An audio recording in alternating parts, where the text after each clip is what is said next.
दोस्तों नमस्कार, colonel Ajay CEO Ajay astro money group first global astro finance digital channel से आपसे मुखातिब होता हूं। दोस्तों आज 19 मई सन 2023 कपास के बारे में संपूर्ण जानकारी। देश भर में आवक, राजस्थान गंगानगर हनुमानगढ़ लाइन में कपास की बिजाई पिछड़ने के समाचार मिल रहे हैं। जानिए पूरी रिपोर्ट विस्तार से। मनी ग्रुप देश का पहला चैनल जो 42 कमोडिटीज 5 मार्केट पर देता है पल पल की खबर। दोस्तों हम वर्तमान ही नहीं भविष्य का भी करते हैं सटीक आकलन।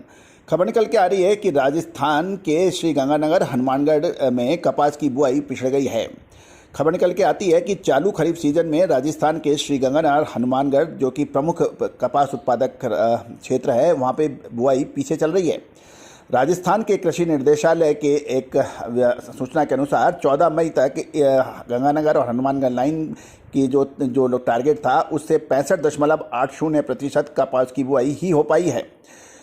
राजस्थान कृषि निर्देशालय के चालू खरीफ सीजन में इस डिवीजन में लगभग 5,05,000 हेक्टेयर कपास की बुआई का टारगेट निर्धारित किया था, जबकि 14 मई तक केवल 2,63,523 हेक्टेयर में ही बुआई हो पाई है।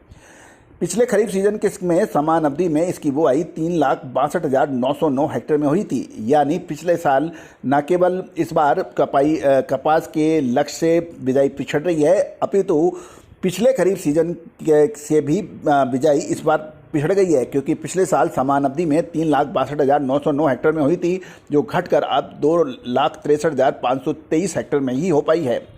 हनुमानगढ़ में चालू खरीफ सीजन में कपास की बुआई 1,34,370 हेक्टेयर में हुई है, जबकि बुआई का लक्ष्य 2,30,000 हेक्टेयर में तय किया गया था। पिछले साल समान अवधि में 1,79,540 हेक्टेयर में हनुमानगढ़ में हुआ था, जो घटकर इस बार 1,34,370 हेक्टेयर में हुई है। गंगानगर लाइन को हम देखें तो कपास की बुआई 14 मई तक केवल 1,29,153 हेक्टेयर में हुई है, जबकि तय लक्ष्य 1,70,500 हेक्टेयर का किया गया था। पिछले साल खरीफ सीजन में गंगानगर के इलाके में 1,73,369 हेक्टेयर में हुई थी, जो इस बार घटकर 1,29,153 हेक्टेयर में हुई है। तो कुल मिला के राजस्थान के गंगानगर और हनुमानगढ़ लाइन में कपास की बिजाई पिछड़ने के मिल रहे हैं समाचार। अब देश भर में प्रमुख कपास उत्पादक राज्यों में 99,500 गांठों की अराइवल मानी जा रही है।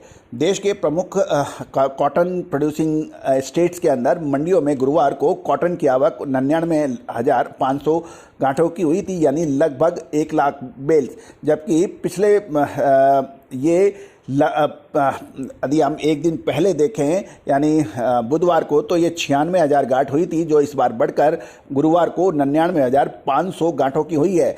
कुल आवकों में पंजाब, हरियाणा, ऊपरी और लोअर राजस्थान में देखें तो 5,200 गांठ लोअर राजस्थान में, गुजरात में 37,000 गांठ, महाराष्ट्र में 32,000 बेल्स और मध्य प्रदेश में 8,000 बेल्स का कंट्रीब्यूशन डेली अराइवल में है। आंध्र प्रदेश, तेलंगाना में 12,500 बेल्स के अलावा तमिलनाडु में 800 बेल्स और कर्नाटक की मंडियों में 4,000 बेल्स की आवक नजर आ रही है।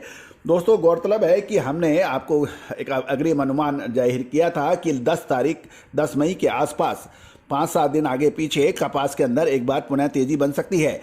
वो बनी भी और लगभग पिछले एक सप्ताह के अंदर अंतर्राष्ट्रीय बाजारों के अंदर कपास में शानदार तेजी दर्ज हुई।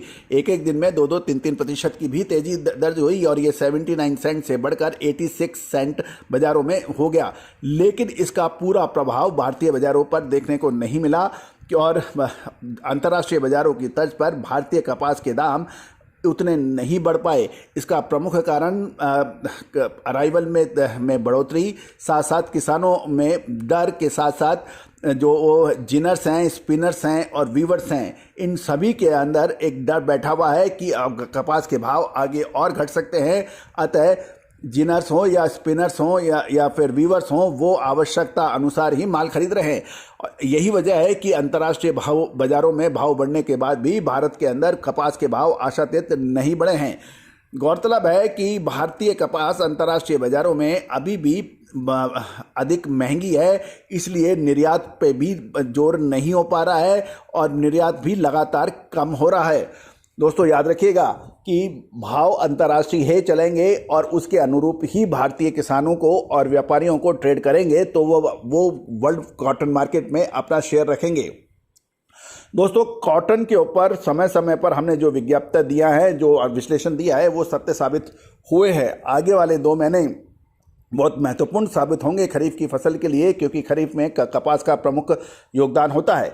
विशेष रिपोर्ट के लिए संपर्क कीजिए। जिनर्स हैं, मिलर्स हैं, स्टॉकिस्ट हैं, वो विशेष रिपोर्ट के लिए संपर्क कर सकते हैं, लेकिन ये विशेष रिपोर्ट भुगतान करने पर ही उपलब्ध हो पाएगी। दोस्तों, आपको हमारा चैनल कैसा लगता है, अपने कमेंट बॉक्स में अपना राय जरूर दीजिएगा। साथ साथ आपके इलाके में कॉटन के क्या भाव स्पॉट चल रहे हैं वो कमेंट बॉक्स में अवश्य दीजिएगा। All the very best, good luck, happy trading.